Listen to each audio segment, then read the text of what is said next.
Harper Audio presents The Serpent on the Crown by Elizabeth Peters, narrated by Barbara Rosenblat.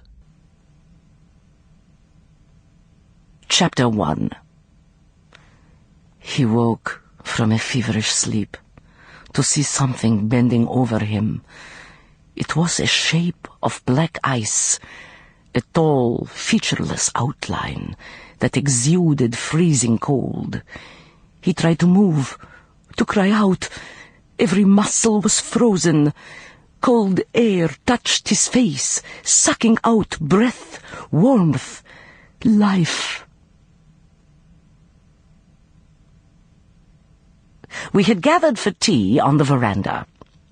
It is a commodious apartment, stretching clear across the front of the house, and the screens covering the wide window apertures and outer door do not interfere with the splendid view.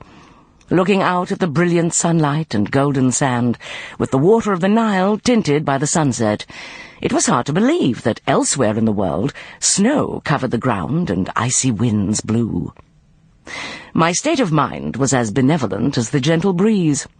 The delightful but exhausting Christmas festivities were over, and a new year had begun, 1922, which, I did not doubt, would bring additional success to our excavations and additional laurels to the brow of my distinguished spouse, the greatest Egyptologist of this or any age. Affectionately, I contemplated his impressive form, the sapphire blue eyes and the ebon hair, the admirable musculature of chest and arms, half bared by his casual costume. Our son, Ramses, who had acquired that nickname because he had the colouring of an Egyptian, and in his youth the dogmatism of a pharaoh, sat comfortably sprawled on the settee next to his beautiful wife, our adopted daughter, Nefret. Faint cries of protest and distress drifted to our ears from the house the dear little children and their parents occupied. But even Nefret, the most devoted of mothers, paid them no heed. We were well accustomed to the complaints. Such sounds always accompany the efforts of Fatima and her assistants. It took several of them to wash and change the children. It would be some time before the little dears joined us, and when a carriage drew up in front of the house, I could not repress a mild murmur of protest at the disturbance of our peace. Emerson protested more emphatically. "Damnation! Who the devil is that?" "Now, Emerson, don't swear," I said, watching a woman descend from the carriage. Asking Emerson not to use bad language is tantamount to King Canute's ordering the tide not to surge in. His Egyptian sobriquet of Father of Curses is well deserved. "Do you know her?" Emerson demanded. "No." "Then tell her to go away." "She appears to be in some distress," Nefret said. Her physician's gaze had noted the uncertain movements and hesitant steps. "Ramses, perhaps you'd better see if she requires assistance." "Assist her back into her carriage," Emerson said loudly. Ramses looked from his wife to his father, to me, his heavy black eyebrows tilting in inquiry. "Use your own judgment," I said, knowing what the result would be.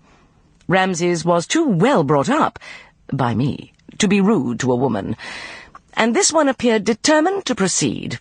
As soon as he reached her, she caught hold of his arm with both hands, swayed, and leaned against him. In a breathy, accented voice, she said, "You are Dr. Emerson, I believe. I must see you and your parents at once." Somewhat taken aback by the title, which he had earned but never used, Ramses looked down at the face she had raised in entreaty. I could not make out her features, since she was heavily veiled. The veils were unrelieved black, as was her frock.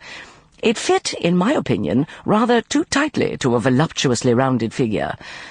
Short of prying her hands off his arm, Ramses had no choice but to lead her to the veranda. As soon as she was inside, she adjusted the black chiffon veils, exposing a countenance whose semblance of youth owed more to art than to nature. Her eyes were framed with kohl, and her full lips were skillfully tinted. Catching my eye, she lifted her chin in a practised gesture that smoothed out the slight sagging of her throat. "I apologize," Sample complete. Ready to continue?